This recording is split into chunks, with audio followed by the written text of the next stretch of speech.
Sederalun, tim DPRK dan Pemkab Nagan Raya melakukan kunjungan ke lokasi tambang batubara PT Bara Energi Lestari.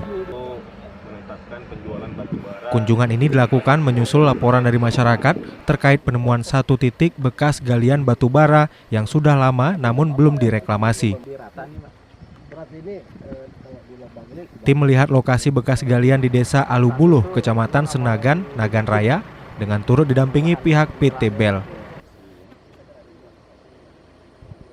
Tim juga melakukan peninjauan ke lokasi tambang yang sedang dilakukan pengambilan oleh perusahaan tersebut.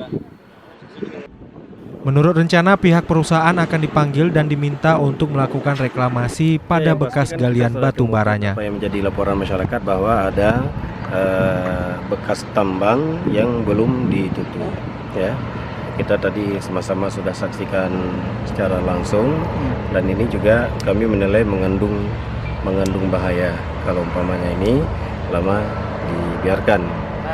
Yang ada di pit 1 di Alubuluh itu memang belum kita laksanakan penutupan karena saat itu saat pindah kita terkendala terkait masalah lahan pertama, dan untuk menunggu itu sampai dengan tadi dokumen kita diminta untuk melakukan pengelolaan, Pak, pengelolaan atas aspek bahaya kerja dan bahaya lingkungan. Itu sudah kita jalankan, Pak. Baristan pun untuk pemantauan air, Pak, rutin per 3 bulan.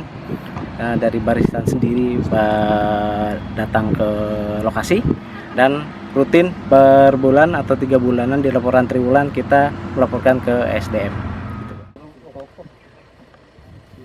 Dari Sukamakmur, Rizwan, Serambi On TV. Saat itu dia nggak mau dibebasin.